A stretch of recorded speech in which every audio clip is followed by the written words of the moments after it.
அனைவருக்கும் வணக்கம். இன்றைக்கி நம்ம சேனலில் என்ன பார்க்க போகிறோம் அப்படின்னா, நாங்கள் திருச்செந்தூர் போனதை பற்றி தாங்க. ஞாயிற்றுக்கிழமை சாயந்தரமாக கிளம்பணும். திங்கக்கிழமை காலையில் 6 மணிக்கெலாம் அங்கே போயிட்டோங்க. ஒரு மணி நேரம் ஓய்வு எடுத்துகிட்டு அடுத்ததாக என்ன செய்யலாம் அப்படின்னு பிளான் பண்ணும்போது, சரி நேராக போய் ஃபஸ்ட்டு மொட்டையை அடிச்சிடலாம் அப்படின்னு கிளம்பணும். திங்கக்கிழமை அன்றைக்கி கூட்டம் இருந்தது, ஆனால் அந்த அளவுக்கு இல்லைங்க, எதிர்பார்த்த அளவுக்கு இல்லை. சரின்னு மொட்டை அடிக்க போன இடத்துல கிட்டத்தட்ட 1.5 மணி நேரத்துக்கு மேலே ஆயிடுச்சுங்க. இருந்து மொட்டை அடித்ததுக்கு அப்புறமா கடலில் போய் ஒரு குளியலை போட்டோம்.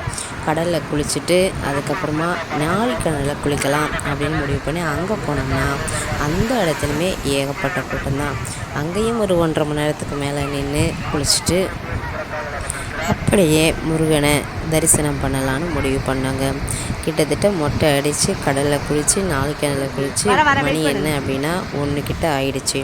நட சாத்தப்படாது அப்படிங்கிறதுனால சாமியை தரிசனம் பண்ணலாம்.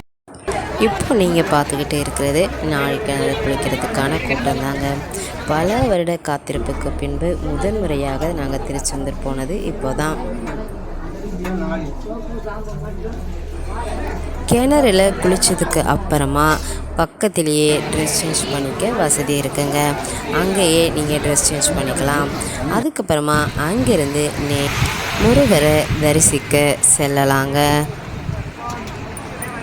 தரிசனம், பொது தரிசனம், சிறப்பு தரிசனம்னு 2 இருக்குங்க. சிறப்பு தரிசனத்துக்கு 100 ரூபா டிக்கெட் வாங்குகிறாங்க. 100 ரூபா டிக்கெட்டை வாங்கிட்டு கவுண்டருக்குள்ளே போனோம் அப்படின்னா சரன்னு ஒரு 1.25 மணி நேரத்துக்குள்ளே சாமியை பார்த்துட்டு நாங்கள் வெளியில் வந்துட்டோங்க. தரிசனம் முடிச்சுட்டு வரும்போது சரியாக 1:45 இருக்குங்க. பசிக்க ஆரம்பிச்சிருச்சு. சரி இதுக்கு மேலே இருந்தால் சரியாக வராதுன்னு போய் சாப்பிட்லான்னு அன்னதான கூடத்தில் போனால் ஏகப்பட்ட கூட்டம். அங்கே நிற்கிற அளவுக்கு பொறுமை நிச்சயமாக இல்லவே இல்லை. ஏன்னா காலையிலேருந்து சுற்றிட்டு வந்துட்டோம் இல்லைங்களா. வெளியில் லஞ்சை முடிச்சுட்டு ரெஸ்ட் எடுக்க கிளம்பிட்டோம்.